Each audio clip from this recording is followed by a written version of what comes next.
Hey guys, what's going on? It's Ben here. I am back again today doing another video. And the subject of today's video is going to be on NBA point guards. I'm going to be ranking all NBA starting point guards going into next season from worst to best, 30 to 1. So that's what we're doing today. And without further ado, let's get into it. And this is the final video in this little series of the starters.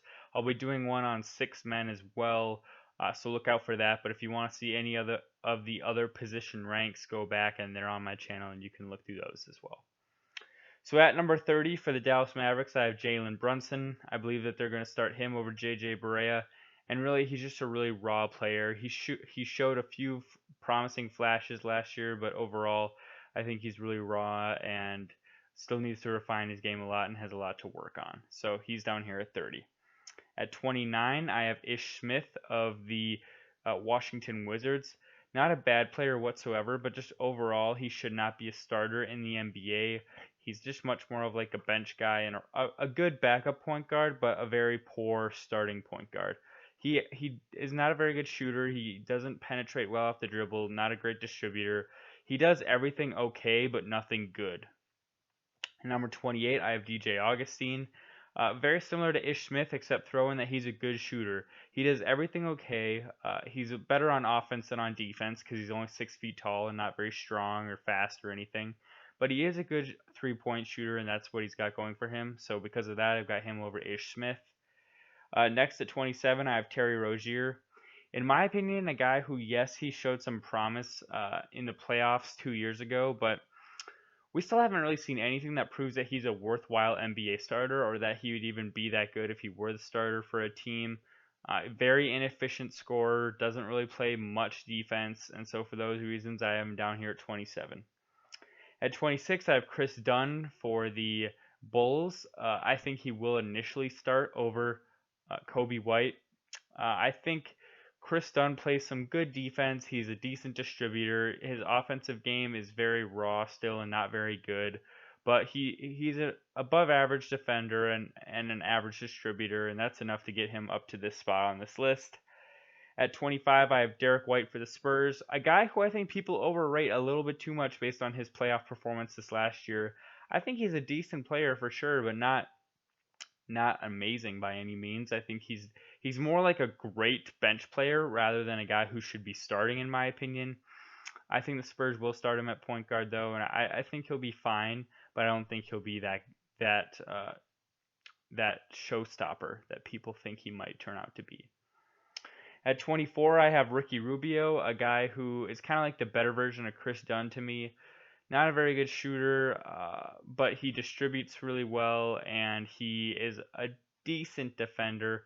People often overrate Ricky Rubio's defense. He's not that good, honestly. He gets some steal numbers, which make him look better than he is, but he gambles a lot on defense. And yes, that does lead to high steal numbers, but it leads to a lot of your opponent blowing by you and getting easy layups as well. So while I do think that Ricky Rubio gets good steal numbers, can distribute really well, he has some limitations. Like overall on defense, he's not a lockdown defender, and on offense, he's very limited in that he can't shoot it really at all, and his ability to beat you off the dribble is limited too.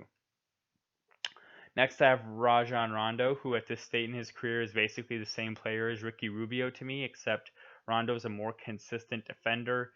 So basically, I don't have much to say about Rondo, but right there you have it. I have Rondo one slot above just based on being a slightly better defender.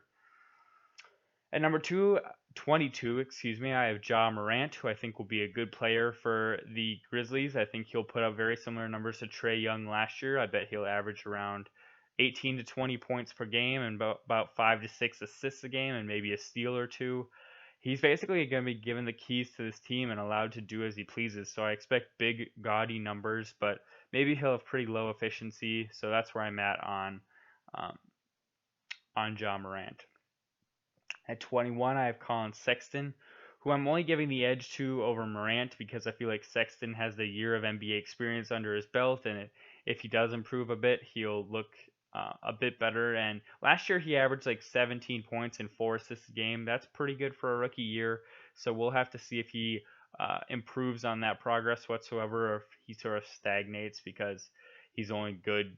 he only is getting good numbers because he's on a really bad team. We'll have to see how all that shakes out. But for now, I have him here at 21. At 20, I have Reggie Jackson, who I feel like is a guy that, yes, he can give you 16 points a night and 5 to 6 assists, but he does it inefficiently, and he's essentially Terry Rozier. If Terry Rozier lives up to what we're expecting out of, if Terry Rozier lives up to what he expects for himself and what we all expect for himself, he's going to be what Reggie Jackson is now.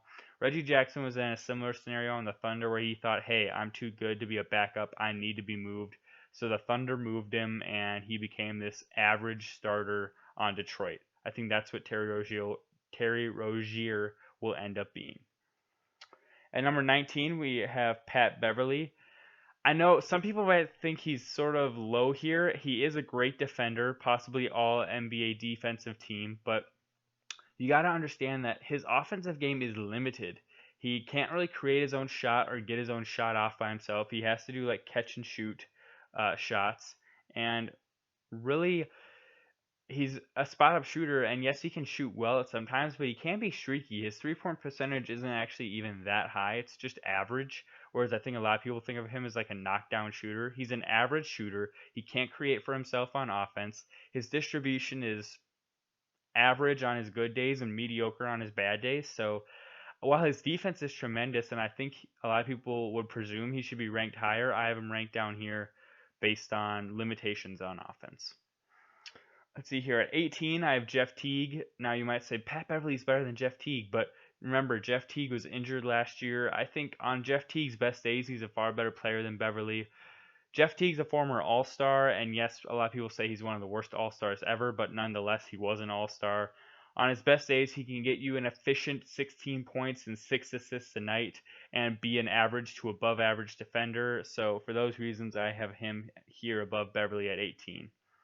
At 17, I have Lonzo Ball. I think Lonzo is going to play pretty well in New Orleans. He's going to be given more of a leash than he was in Los Angeles. He's going to actually be able to be the primary ball handler. I think we're going to see averages probably around 12 points, 8 rebounds, 9 assists per night for him, which is good.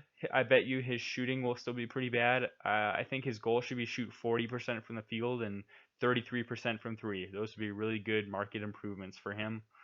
As long as he comes back from injury healthy, I think that the team would be happy with that. And as long as he can continue to provide his above average to good defense, the team will be happy. So for those reasons, he's up here.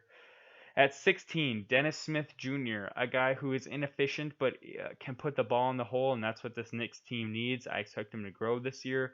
He'll finally kind of have a team to himself where he's not a rookie like he was in Dallas, but he has experience and he can kind of run a team and be the point guard. And maybe his distribution skills will improve a bit. He's mediocre on defense, but on offense, he's basically Russell Westbrook light. That's how I define him. But I like him a lot. 15, I've got Eric Bledsoe, a guy that does everything good but nothing great. I don't think he'll ever be an all-star type guy, but he can give you 17 points and 6 assists a night with really good defense. But again, I say like a good offensive player, a good defensive player, but never is going to do anything spectacularly. He's just always going to be good in all aspects of his game. Next, I have Malcolm Brogdon. I think he will be running point for the Pacers. His efficiencies are great. 50, 40, 90 season last year on 16 points per game, 5 assists, 5 rebounds.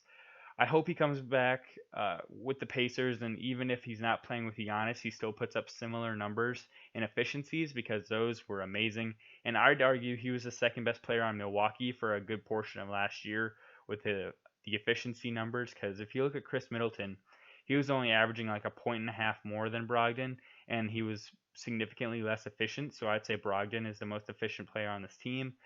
Brings good defense too, so I've got him up here at 14. At 13, I have Goran Dragic, a guy that can shoot pretty decent. He can create his own shot pretty well, and that's pretty valuable for a point guard in today's league. He's an average distributor, and he's mediocre on defense, but his above average shot creation skills are what put him up here for me at 13. At 12, I have Kyle Lowry, who I think does a little bit of everything for you and does everything well. a good defender on his best days, an average defender on his worst days. He can create his own shot. He can shoot well. He maybe isn't worthy of being an all-star still, but he's definitely above average for an NBA point guard.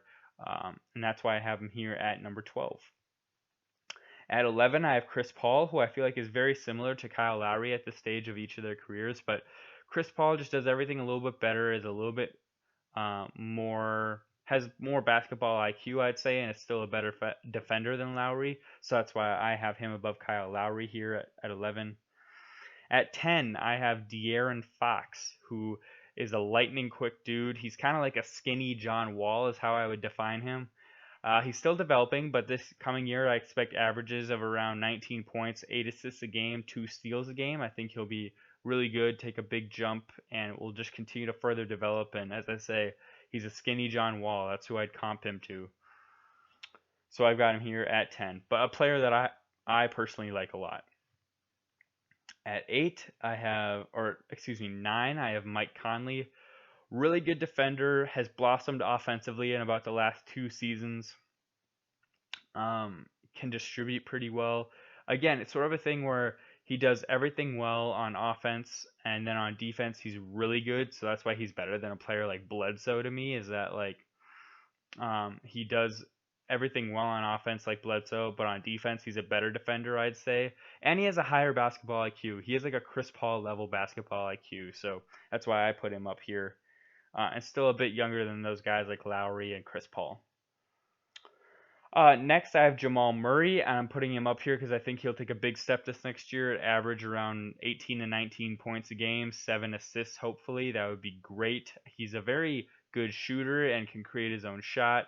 Average to mediocre on defense, but, well, I'd say average. I'll give him that. But on offense, he can kind of do anything that you need him to do. And he's a combo guard as well, so that can be useful if you want to bring in Monte Morris at some point during the game to play alongside him. At 7, I have Trae Young. I expect Trae Young to take a big jump, especially in efficiency this year. I would hope that he jumps up. He was a good 3-point shooter, but his field goal percentage was kind of low. But I expect him to put up like 21 points per game, 8 assists, like that. So I think that he's a dude that he's really good. And when he played well last year, the Hawks started to win more games. So I think that it's not just empty stats. I think that he is an impact player. So I've got him here at 7. At 6, I have Kemba Walker. Is an average to mediocre defender, but can kind of do anything and everything you need like Jamal Murray, but just better. Can create better off the dribble than Murray. Can get his own shot a lot easier. Can create shots for others a little bit better than Murray. And he's a good shooter, but his ability to create shots is why I put him so high here. Ben Simmons at 5, his size really complements him being at this position that he can tower over everybody. He is definitely the most physically dominant of any of these point guards. Can distribute really well, can score pretty well, can defend pretty well. Again, the only thing holding him back from being like number 2 on this list is the shooting. If that markedly improves this year, I could see him going up on my list. Number 4, I have Kyrie Irving. Basically, copy and paste Kemba Walker, but just better at everything Kemba Walker does slightly. So I'm not really going to spend a ton of time on Kyrie because I think him and Kemba are honestly almost the same player, but just Kyrie has a slightly better handle, the slightly better shooting ability, slightly better ball creation, and he's better on defense. So that's why I have him here at number 4. At number 3, I'm still ranking Westbrook at 3. Lots of people hate on him and want him lower, but I still think he's a force of nature. Physically, and then definitely as far as his drive, he gives 110% on every play of every game. And he's still a pretty decent defender, honestly, despite people thinking that he's really bad. He's still a good defender. His efficiencies went way down last year. I know it's something to be worried about, but I still have some confidence in him as a player. And I think that he's still going to average this year something like 23, 8, and 9. That's what I expect out of him this year. So still definitely all-star and all-NBA worthy to me. And I look forward to watching what him and Harden can do in Houston. At 2, I have Dame Lillard, who I think really proved himself in the playoffs that he can lead a team. They got to the Western Conference Finals on the back of him and CJ, and he really balled out in the first round. Struggled a bit more in the second round and in the conference finals, but he's a guy who every year he's going to put up somewhere between 25 to 28 points per game and 7 assists or 6 assists. and he is going to be the anchor on a team. And I think he's not the number one player on a championship team. I think he's the number two, but he'd be like the best number two in the league if he did find his way onto another team. Um, but basically, like, take what you got with Kyrie Irving and then add 2 to 3 more inches of height, and that's what you got with Dame. So just a killer on offense and average on defense. Number one, Steph, the most unguardable player in the NBA, I'd argue, on any given night. He can get his shot from actually anywhere after half court.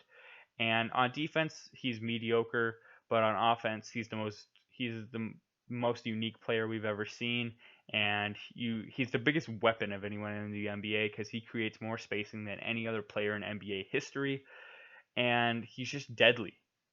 So those are why I ranked these players the way they did. Hope you enjoyed the video. Hope you enjoyed my rankings. If you agree or disagree, leave a comment below with your rankings or any comments on mine, and I hope to hear from you guys next time and see you in the next video. Bye.